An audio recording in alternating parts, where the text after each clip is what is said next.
बच्चों जैसे जैसे मैं इसमें क्वेश्चन देखता जा रहा हूँ, मेरे पास जैसे जैसे क्वेश्चन आते जा रहे हैं, तो जैसे मैंने क्वेश्चन नंबर 8 देखा इसका, तो मुझे एक बात याद आ गई आपकी, कि आपके बोर्ड्स 12th में भी ऐसा क्वेश्चन आ चुका है एक बार। तो आप सोच सकते हैं जेई मेंस का इस बार का जो आपका 6 अप्रैल मॉर्निंग शिफ्ट का जो एग्ज़ाम था वो कितना अच्छा है। और मतलब जिस बच्चे ने थोड़ा सा भी अच्छे से पढ़ाई की होगी उसका सिलेक्शन तो पक्का ही है, ठीक है।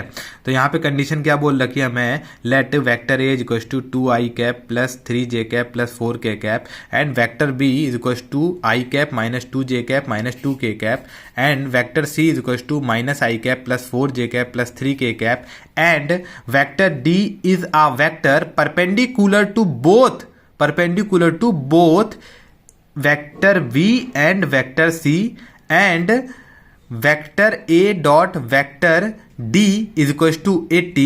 देन हम लोग को फाइंड करना है vector a cross vector d का होल स्क्वायर। तो यह आपको डायरेक्टली पता चल रहा है कि लैग्रांज आइडेंटिटी यहाँ पे लगेगी, क्योंकि यहाँ पे बोल दिया है कि जो vector d is perpendicular to the both vector v and c। और आई थिंक सेम ऐसा क्वेश्चन आपके जो जैन अटेम्प्ट है उसमें भी एक क्वेश्चन ऐसा आ चुका है। तो आपको क्या पता है कंडीशन, लैग्रांज आइडेंटिटी की जो कंडीशन है, vector D is equal to lambda times of vector V cross vector C की कंडीशन लगा दी आपने। और फिर आपने पता है आपको क्रॉस प्रोडक्ट कैसे निकालते हैं वेक्टर का, हम लोग यहाँ पे डिटर्मिनेंट की कंडीशन बनाएंगे, आई कैप जे कैप के कैप लिखेंगे। वेक्टर बी आपको गिवन है, तो वेक्टर बी में क्या पहली कंडीशन 1 -2 तो यहाँ हमने रख दी 1 -2 एंड आपको वेक्टर सी भी पता है। क्या पता है आपको वेक्टर सी, -1 4 एंड 3। तो आपने इस कंडीशन को यहाँ पे पुट कर दिया -1 4 3। जब इसको हम सॉल्व करेंगे ओवरऑल कंडीशन को तो ये हमें मिलेगा। अब हमारे पास वेक्टर डी की condition in terms of lambda आ गई है। अब हमारे पास एक कंडीशन और गिवन है, vector A dot vector D is equal to 18। तो हम इसका यूज कर लेंगे, तो हम इसका क्या कर देंगे, डॉट प्रोडक्ट कर देंगे इस कंडीशन के साथ, और इसकी वैल्यू हम क्या रख देंगे, 18 रख देंगे। तो यहाँ से हमें क्या मिल जाएगा, लैम्डा की वैल्यू मिल जाएगी। लैम्डा की वैल्यू निकलते ही हमें क्या मिल जाएगी, डी की वैल्यू मिल जाएगी, क्योंकि हम लैम्डा की वैल्यू यहाँ पुट कर देंगे। तो लैम्डा की वैल्यू जब हमने यहाँ पे पुट की तो हमें डी की वैल्यू आपकी मिली।